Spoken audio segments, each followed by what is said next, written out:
ज्ञानमती त्रिपाठी अपने YouTube channel पे आपका स्वागत करती हूँ। आज मैं आपको एक औसानी माता का गीत सुनाने जा रही हूँ। आपको अच्छा लगे तो कमेंट में जरूर करें। औसानी मैया ओढ़े लाल चुनारी, औसानी मैया ओढ़े लाल चुनारी, आए भोरे भोरे चलली सेवा के नगरी, आए बोल रे भोरे चलली सेवक नगरी, औसानी मैया ओढ़े लाल चुनरी, हो औसानी मैया ओढ़े लाल चुनरी, आए भोरे भोरे चलली सेवक नगरी,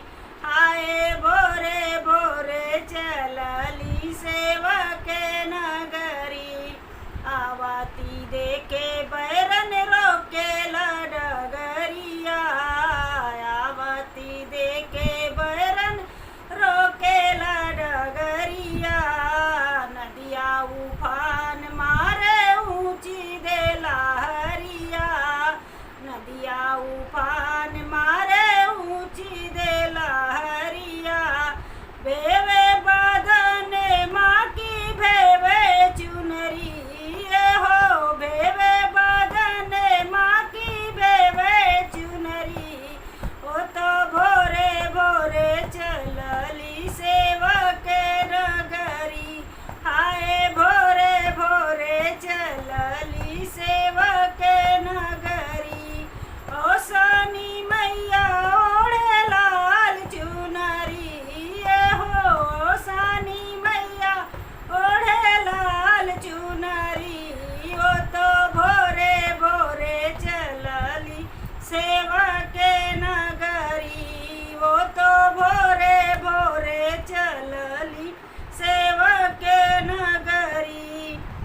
आवाती देखे बैरन रोके डगरिया,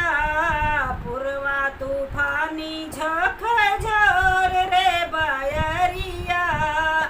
आवाती देखे बैरन रोके डगरिया,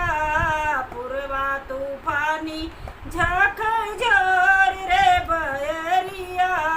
उलझावे केस माँ की उड़ावे चुनरी, उलझावे केस माँ की उड़ावे चुनरी, हाय भोरे भोरे चलली सेवक नगरी,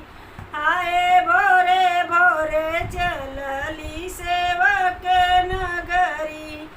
मुस्काई धीरे धीरे चली मडगरिया,